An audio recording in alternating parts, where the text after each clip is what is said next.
Haye nagaan waaqayyoo unduma keessaniif haa baay'atu. Ana obboleessa keessan faarfataa Amaanu'eel Gaaddisaadha. Har'a magaalaa Walisootti argamnee jirra jechuudha. Magaalaa Walisoo magaalaa baay'ee miidhagduuf bareeddu kan taate. Egaa akkuma beekamu obboleessa keenya faarfataa Abdii Waaqshumaa yeroo darbe fuula peejii korratti poostii godheen ture. Obboleessa keenya faarfataa Abdiin qaama miidhamaadha. Haala rakkisaa keessadha kan inni jiraachaa jiru. Ilaaluuf waan deemnuuf turtiin keessan ammallee nu waliin.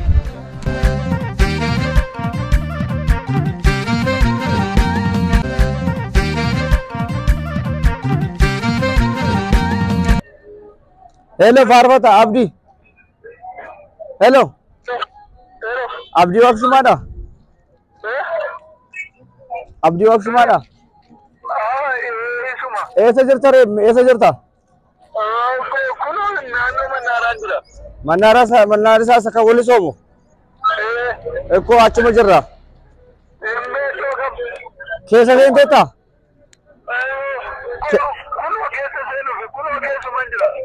Keessumaa abaddu.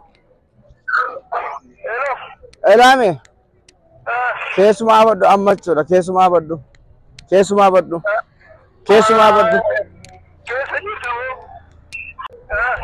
Dhufaan jira amma keessumaa abaddu. Dhufaan jira jechuudha kun amma.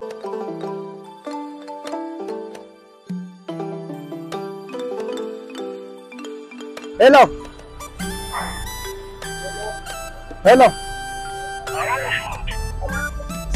Mere. Eessa jirta?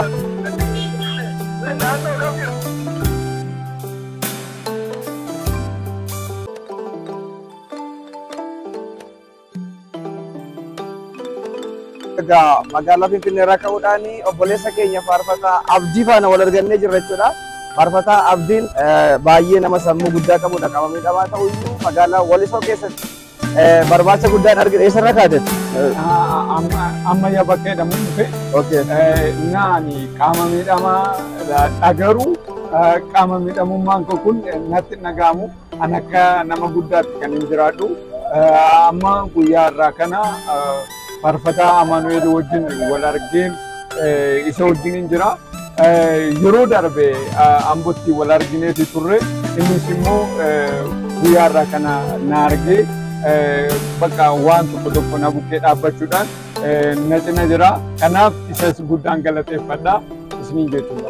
Ayya eebbifamaa turtiin keessan ammallee nu waliin.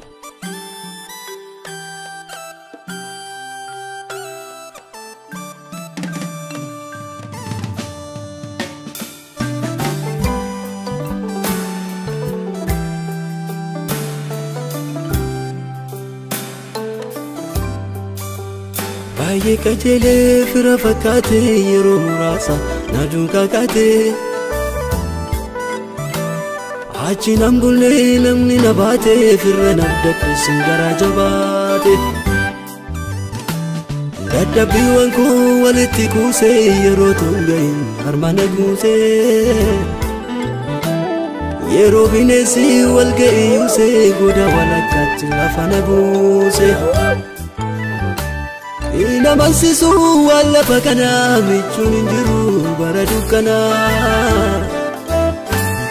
Unaramiti nama takana Gooftaa Yesuus ko sitamatana. Inamansisu wala pakana michun jiru bara dukana.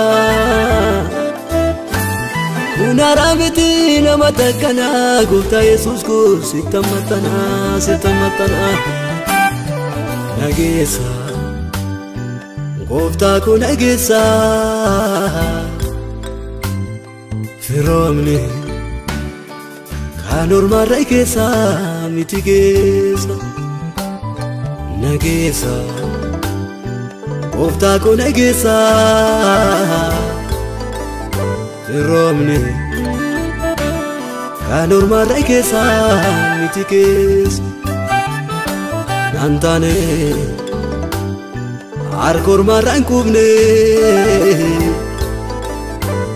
Gooftaa ko si kamarratti kanan kubne.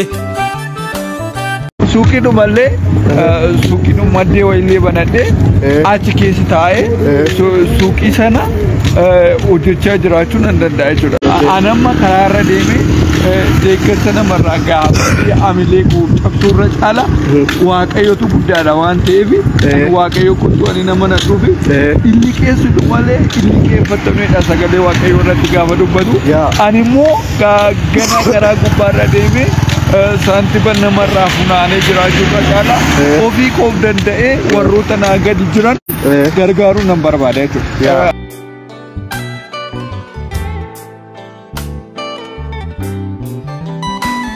Kanarraa miti firoomni keenya lafa onaattan si boraafadhe achi taasaan keenyatti mi'aayee duwwaa laphee koo ta'u waraabadhe gurra sii kennee si dhaggeeffadhe harrayyuu qaba laphee koo keessaa. Ishii bakka jirtan hundumaatti nagaa waaqayyo isiniif haa ta'u. Ani faarfataa Abdii Waaqshumaan jedhama. Qaama miidhamaadha malee yaada miidhamaa miti. Waaqayyo na gargaaree humna isaa naa kennee na wajjin jira jechuudha.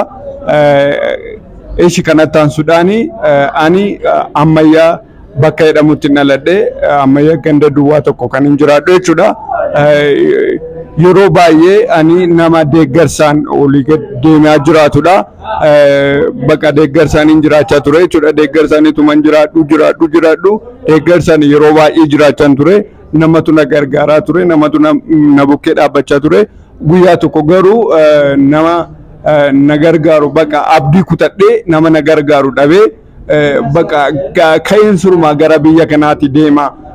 Bakka yeroo hundumaa harka namaadhaan jiraachuun na dabbareera waan ta'eef bakka gara biyya kanaatti nan deemedheen Amboo deemee jechuudha.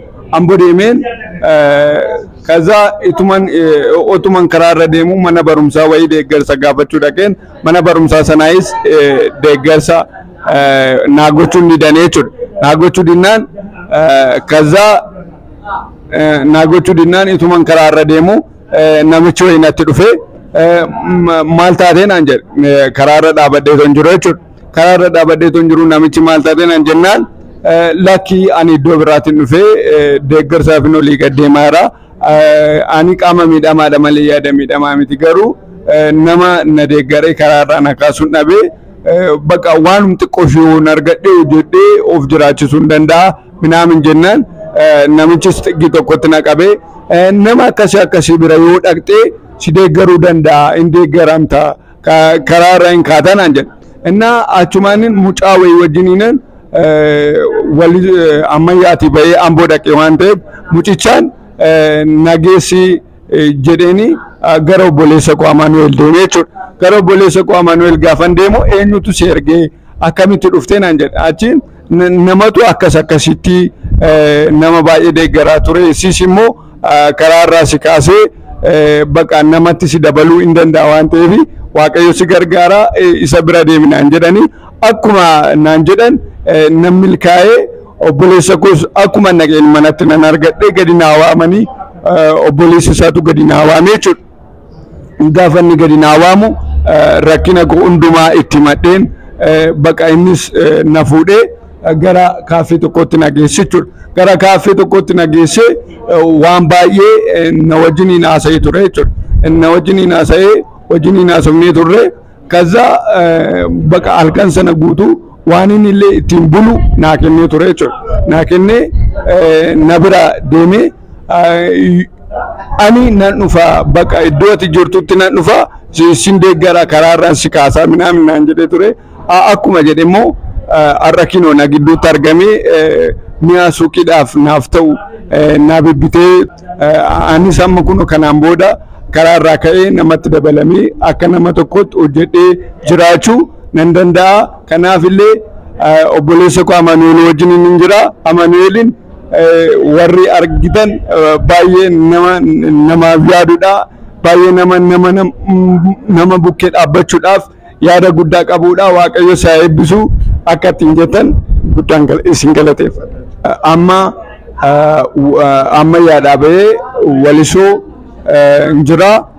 Ammas immoo mini miniin ittiin hojjechuu barbaade sun naa bitamee manni naa kireeffamee jira. Anis amma fudhadhee deemuufini jechuudha. Innaa Paaster Buzunaa Tuujubaa fi Wangeelaayii Daani'el Gaaromsaa baay'ee waaqayyo guddaa sana eebbisu mana naa fuudhanii naa kireessanii turanii mana naannoo birrii 900 jechuudha.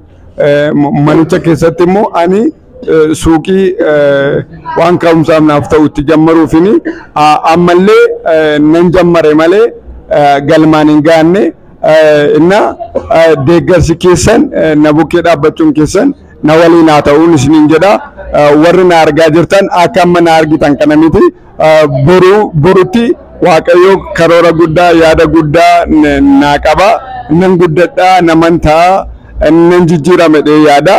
Qaama miidhamuu jechuun sammuu miidhamuu jechuun miti. Akka nama tokko jiraachuudhaaf sammuu nama barbaachisa malee luka nama hin gaafatu. Kanaaf iddoo jirtan hundumaatti jechuudha. Lafa sagaleen kun itti dhagahamu hundumaatti waaqayyoon naa kadhadhaa.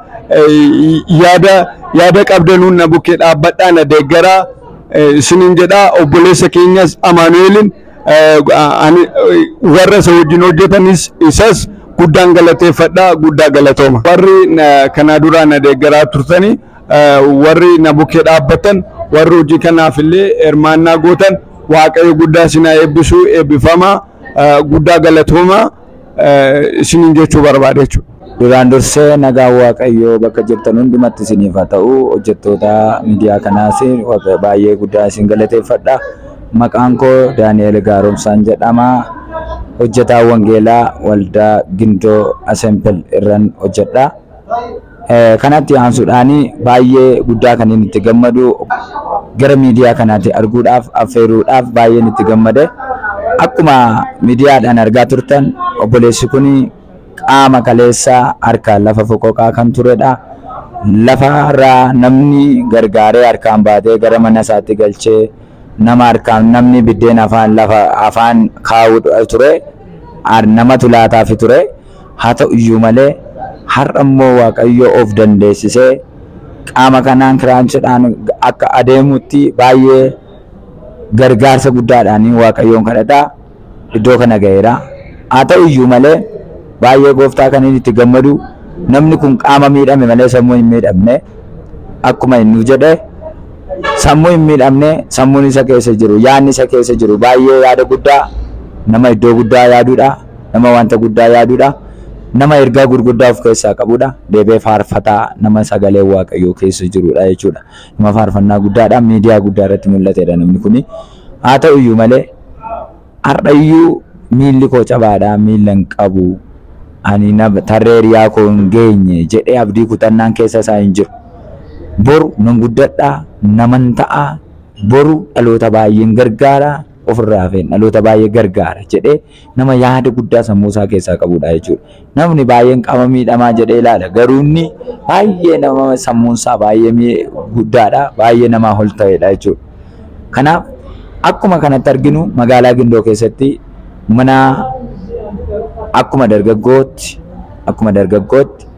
waliin ta'uudhaan deeggarsa barbaachisu gochaa fi turre hammallee deeggarsa kanaaf immoo gochuudhaaf gara fuulduraatti tattaaffii guddaa goonee waan jirruuf gara magaalaa Gindoo ganda duwwaa tokko keessaa mana laameeraa suuqiidhaaf ta'u kireessinee fi gara hojiitti galchuudhaaf namni kun guyyaa kanaa kaasee ofirraa hafaa ta'ee hojjechuu qaba. Ofirraa hafaa ta'ee hojjechuu qaba jennee deeggarree gara hojiitti seensisuudhaaf qophii guddaa otoo qabnu kana gidduudhaan obboleessi keenya faarfataa Abdii Waashumaa gara magaalaa Hamboo deemee obboleessi tokko baay'ee rakkataa kan gargaaru dadhaboota lafa kan kaasu harka qabee dhaloota baay'ee gargaaraa kan ture. Sis anas nan gargaara naan jedhee gara isaa dhaqee gaafatu sin gargaara naan jedhe jechuudhaan gara keenyatti gaafa magaalaa Gindootti deebi'utti eeyyee nuyis guddaatti gammanna. Nama kana faana cina ta'uudhaan si gargaarra jennee yaada isaa fudhannee haa ta'u iyyuu malee obboleessi keenya Amaanu'eel faarfataa Amaanu'eel Gaaddisaa jedhamudha maqaan isaa nuun jedhe gara magaalaa Wolisootti dhufeen wanta siif ta'u deeggarsa siif ta'u hiriyoota koo wajjin deeggartoota wajjin qabadhee gara magaalaa Wolisoo dhufee sin deeggara waan jedhuun guyyaa qabee fi waan tureef har'a miidiyaa kana warri ilaalaa jirtan obboleessa keenya faarfataa Amaanu'eel Gaaddisaa miidiyaadhaan malee waliin beeknu turre har'a garuu deeggarsa inni godhuudhaaf ka'e kanaan gochuudhaaf gara magaalaa Wolisootti hoteelaa Wolisoo jedhamu gidduutti obboleessa keenya faarfataa Amaanu'eel faan wal arginee jirra. Baay'ee guddaan itti gammade, baay'ee natti tole, baay'ee itti boqodha. Waaqayyo guddaa isaa eebbisu jecha deeggarsa isaatiif waliin ta'uudhaan deeggartoota isa duukaa jiraniin isaan jajjabeessitoota duukaa isaa jiran wajjin deeggarsa isaan godhaniin innis immoo deeggarsa yaada isaatiin qabatee gara kana dhufeera. Amma immoo deeggarsa sana immoo obboleessa keenya Abdii Waashuumaadhaaf gara mana isaa kireeffameetti immoo hojiitti akka hiikamuuf mi'a suuqiidhaaf barbaachisu obboleessi keenya faarfataa Amaanu'eel bitee jira. Baay'ee kan nama gammachiisu, baay'ee kan namatti tolu. Warri deeggartoota isaa taatan obboleessi keenya Amaanu'eel Gaaddisaa baay'een sin galateeffadhaa. Waaqayyo bara keessaniif umurii keessan haa dheeressu, boru dhaloota baay'eedhaaf ta'a jedhee baay'een sin galateeffadhaa. Galatoomaa. Innaa jechuudha kanin guddaa galateeffachuu kanin barbaadu obboleessa koo Wangeelaa Daani'eel Gaaromsaa jechuudha. Bara 2007 kaaseti kan wal barreechuudha. Innaa kootuuti irrakkatini kootu anuunsi bukkeen dhaabbadhaa sin gargaaraa naan jedhee ture. Innaa ani mana isaa deeme isatu na laata, isatu na bukkee dhaabbataa, isatu nyaatumallee waan adda addaallee isatu na godhaa. Har'allee Waaqayyo karaa sana yaadatee obboleessa koo faarfataa Amaanu'eel Gaaddisaa na kaasee Waaqayyo bakka suuqii bana dheeraa jechuudha har'aa kaasee. Kanaaf guddaa gammadee guddaa galatooma. Baay'ee miidiyaa kanatti dhiyaachuuf obboleessa kana faana tokko Amaanu'eel faarfataa Amaanu'eel faana wal arguu kootti baay'een gammada. Kaleessa TV keessatti yookiis miidiyaadhaanis argaan ture yeroo inni rakkataa baay'ee gargaaru toonni haadha hiyyeessaa baay'ee uffannaadhaan deeniin haa ta'uu firaashirra ciisuun haa ta'uu gargaaraa ture. Baay'ee isaa miidiyaadhaan argaan ture jechuudha. Haa ta'u iyyuu malee eessatti arga jechaan ture nama kana faana wal baruudhaaf, nama kana arguudhaaf baay'ee nawwa ture. Garuu baay'een itti gammada. Amaanu'eel Gaaddisaa faana wal arguu kootiif baay'een gammada. Kanatti aansuudhaan hojjettoonni isa faana jirtan, duukaa isaas kan jirtan, hiriyoonni isaas baay'ee kanaan caalatti akka wajjin taatan, akka deeggartan, namni kun gara duubaatti akka hin deebi'u inni murtee kooti. Han hojjettoota baay'een qabaa, kan na gargaaran baay'een qabaa, hiriyoota baay'een qabaa, jabaadhu kan naan jedhan baay'eetu jiru. Isaan waliin gara fuulduraatti nan jabaadhaa, kanaan caalatti dhaloota baay'ee gargaaruudhaaf qophii guddaan qaba jedhee waan qabuuf isinis immoo akka biraa hin hafne hixannaan haa ta'u, kamiin kadhannaan haa ta'u kadhataa fi gargaaraa. Inni guddaan kadhata, riqicha jireenya kan namaa ta'u kadhata waan ta'eef isinitu Waaqa kadhadhaa. Deeggarsa qabdaniif akka biraa namne hiriyoota isaa dugda duubaa jirtaniif baay'ee guddaan isin galateeffadha. Waaqayyo bara keessan haa eebbisu. Galatooma. Ayyeegaa daawwattoota keenya qophiin keenyi kana fakkaata. Yaanni obboleessi keenyi faarfataa Abdii kaasaniif akkasumas obboleessa keenya hojjetaa Wangeelaa Daani'eel Gaaromsaa haala isaan keessa turanii fi maalirra akka jiranii amma maalirra akka jiru guutummaa guutuutti isinitti himaniiru. Egaa namoonni hundumti keessan kallattii garagaraan tajaajila wal gargaarsa doonii keessatti hirmaannaa gochaa kan jirtan Waaqayyo bara keessan jireenya keessan haa eebbisu isiniin jechuu barbaada. Egaa wal wajjiniin warra dadhaban, warra kukkufan lafaa kaasaa kan jirtan Waaqayyo bara keessan jireenya keessan haa eebbisu. Eebbifama. Egaa dhufnee bakka kanatti arguu keenyaaf baay'ee guddaa gammanneerra. Egaa gocha ammasiif ta'e kana akkasumas kallattii garagaraan deeggarsa kana gochuudhaan akkasumas obboloota kee, hiriyoota kee, cheerchii keessanii deeggarsa kana kan sii godhan walumatti qabdee isaanii maal jechuu barbaada? Ayyee waaqayyo guddaa sana eebbisu isaan duwwaallee miti sis waaqayyo bara kee jireenya kee eenyummaa namummaa kee waaqayyo guddaa isa eebbisuun jedha. Ani guddaan gammadee har'aa kaasee anuu nama tokkoofan ta'a malee karaarra deemee deeggarsa namarraatiin gaafadhu. Innaa ani kanaan dura faarfannaa hojjedheetiin ture. Faarfannaan hojjedhe sanaan bakka uumaa rakkina garaa garaatiin na mudatee ture. Rakkoo kommoo har'aa kaasee waaqayyo karaa kee ta'ee na irraanfachiiseera. Guddaa gammadeera. Egaa daawwattoota keenya baay'ee guddaa namatti tola. Egaa namoota baay'ee rakkinumatu haalumatu waan hin mijanneef namoonni baay'ee boquu isaanii gadi cabe malee namoonni hedduun mul'ata qabu, ayyaana qabu, dibata qabu. Garuu sababa maallaqaaf jecha namoonni baay'een isaanii miidhamanii obboleessi koo kun sammuu qaba, maallaqa dhabe akkasumas haala hojii dhabe malee sammuu qaba, yaada qaba.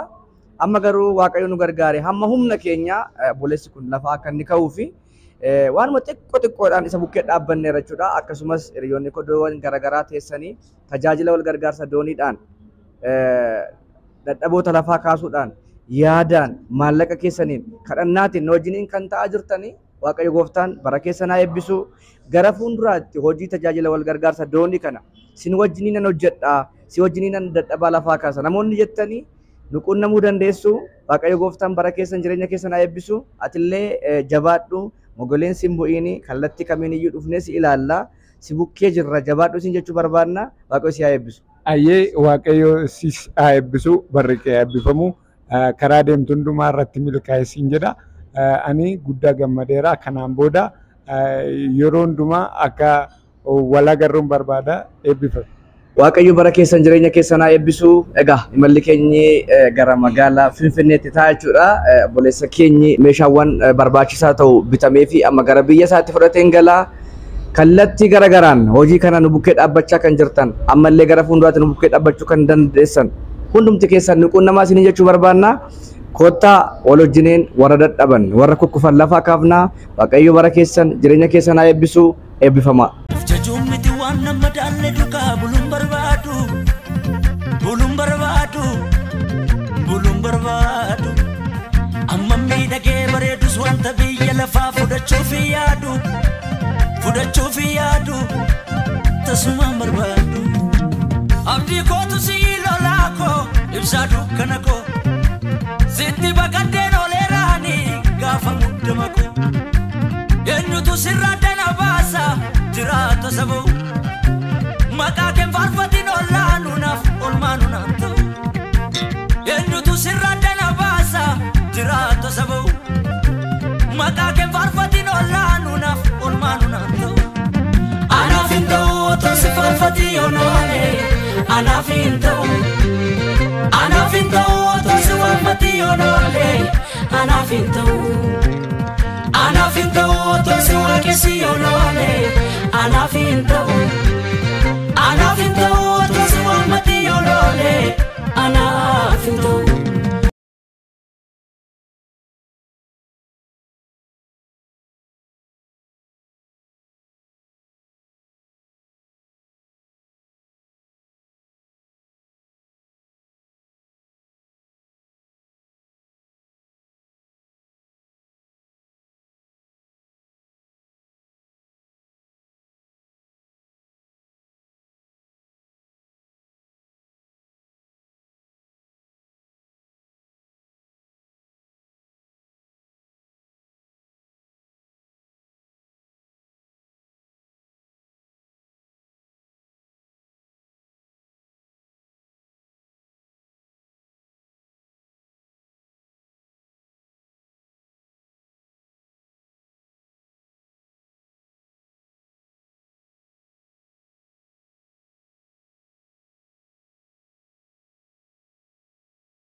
amma immoo deeggarsa umtuu amma sa'aatii kanatti birrii tokko birrii lama waan akkasitti naa godhamaara.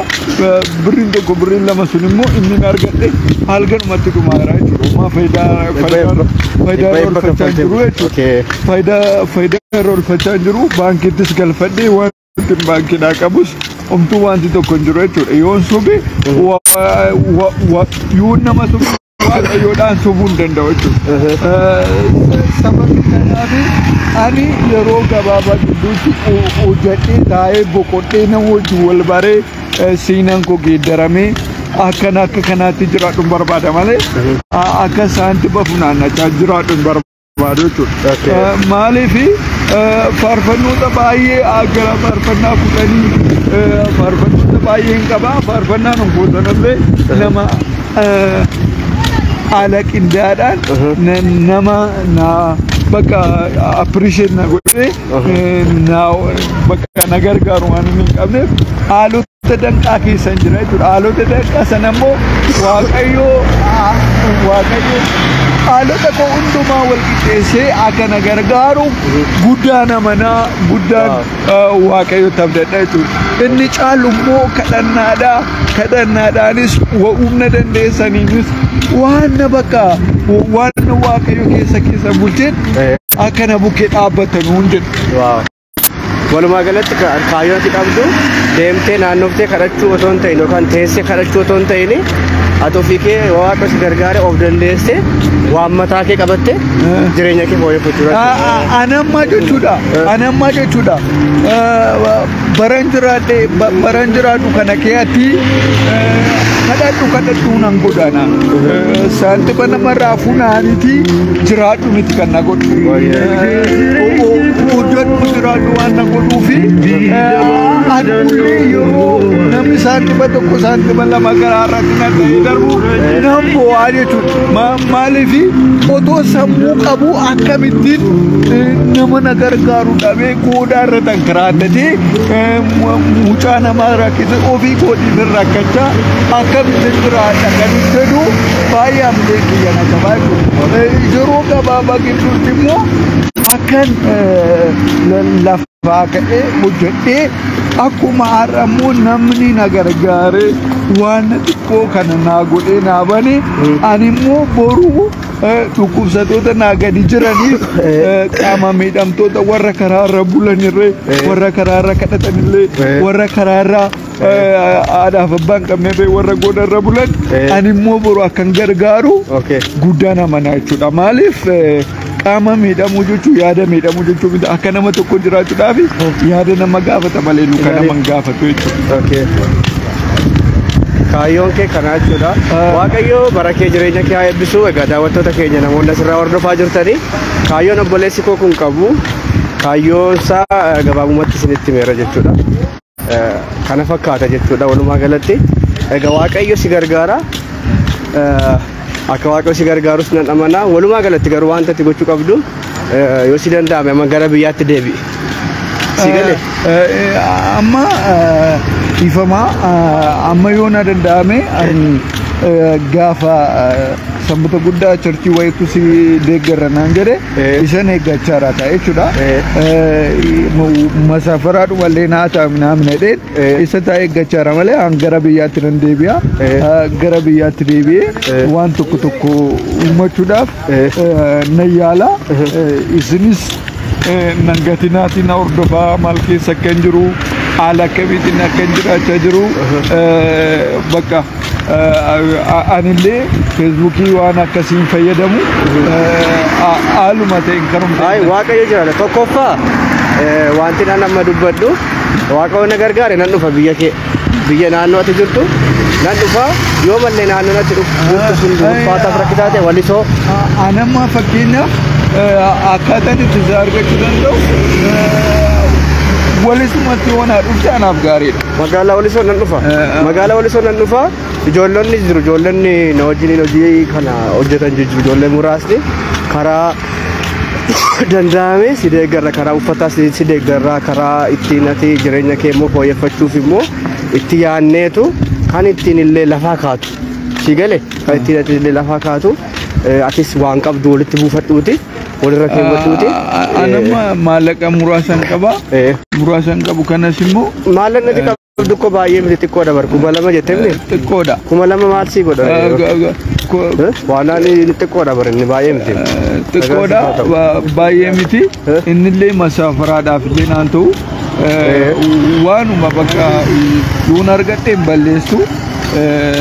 Ani gara faarfannaa kootiinis ta'ee gara hojiitiinis ta'ee kallatti kamiini akka waa tamsaasa kallatti irra nama meeqa akka jiru naa barreessa warra asirra jirtan namoonni meeqa hordofaa akka jirani nu barreessa itti fufi yaada keessa akka waaqayyo na gargaaru nana mana guddaadha kan immoo arrumani akkuma narraa asirratti haasa'e burummoo nama guddaa wajjin wal argee haasaa koo akkanitti fufu guddaa namana haasaan koo addaan hin citu akka har'a na argitan kana borummoo jijjiiramee na argitu jechuudha.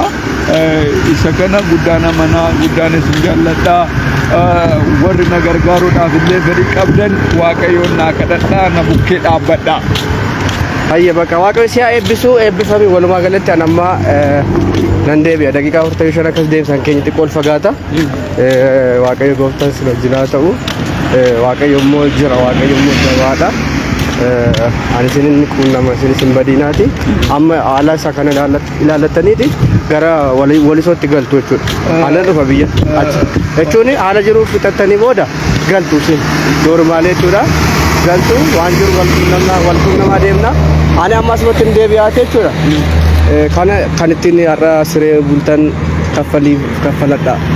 Kan siree bultan kaffaladhaati. Warra gantaan deema waan ta'eef ani ishkanaan siree keessan kaffalattu jechuudha. Siree kaffaladhu kan immoo kiisimatti qabadhaatu wajumaan akka tiraanispoortii sidii ta'a amma finfinneetti illee nama keellaatti yaabbachuu dandeessu. Waaqayyo gooftaan si wajjin haa ta'u. Waaqayyo si eebbisu. Guddaan isa jaalladha. Warri na argaartanu kunoo kanan fakkaadha. Inni hundumaa caalummoo simboo waaqayyo nama jira. Borummoo nan guddadha nama guddaan ta'a. Na hordofaa na bukkee dhaabbadha. Akka kanatti na argitan miti ayyaana guddaan qaba faarfannaa guddaan qaba. Waltajjii guddaa irratti immoo wal argina. Ameen. Waaqayyo si haa eebbisu egaa daawwattoota keenya wajjin turre manatti dhufee dhaga kan inni na wajjin ture iraatii wajjin nyaannee amma gara algaa qabatanii deemaa jiru jechuudha. Sireen deemaa jira. Obboleessa koo guddaa naa eebbisa. Anis immoo guddaan jaalladha. Sa'aatii naa kabajaniif galatooma ulfaadhaa eebbifama hin bannee deebi'een dhufa. Abdaatis jabaadhu shi. Waaqayyo jiraatis barumsa keetti jabaadhu. Waaqayyo si duukaa ta'u. Waaqayyo si duukaa ta'u. Jedha bakka. Wal argina shi. Wal agarra siin biqilaani. Jedha. Waaqayyo si duukaa ta'u. Eesh bakka. Ciao. Eesh bakka dafaa gala. Hayyeegaa daawwattoota keenya baay'ee tokko nama gaddisiisa dhugaadha. Namni bara kana maalan hojjedha hin jedhu jechuun karoora akkasiin baafatu jechuudha. Namni karoora inni baafatu jireenya isaa keessatti tokko taa'ee kadhachuu barbaada. Taa'ee harka namaa ilaaluu barbaada. Yoo waaqayyo na gargaaree yoo waaqayyo na gargaare namni kun yoo waaqayyo na gargaare namni kun hojii mataa koo uummadhee jireenya koo fooyyeffachaa jiraadha nama hojjechuun barbaada jechaa jira jechuudha walumaa galatti.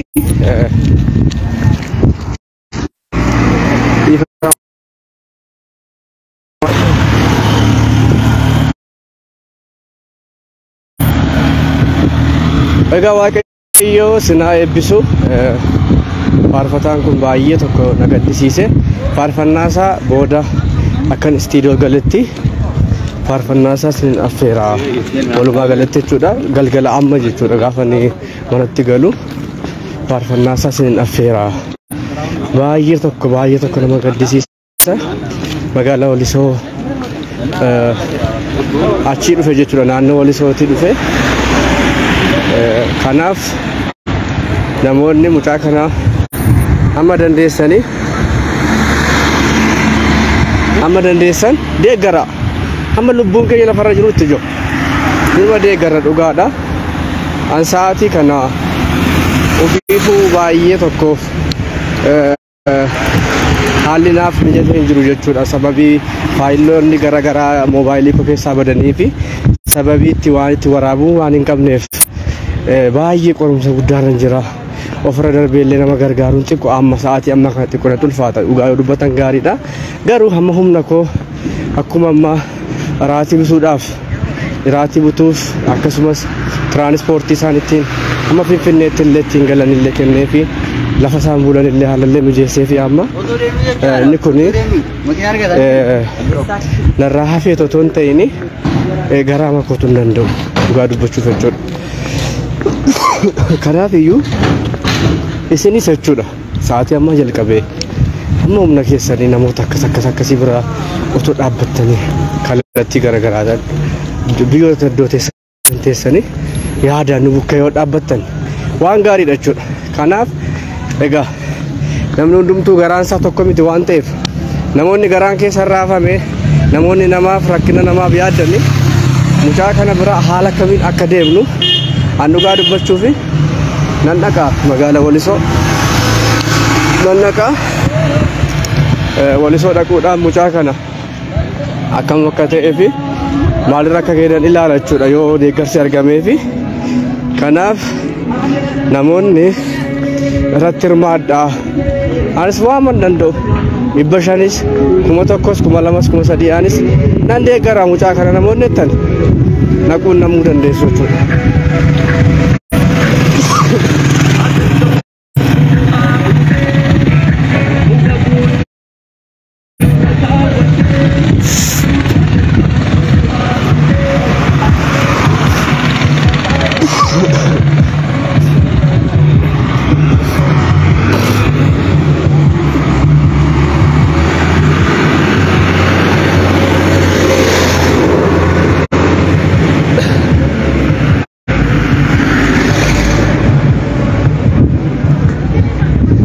Bajaajiin hin jirtu baay'ee kiiloomeetira hedduu waan naafuufanii akka karaatti deemaa jira.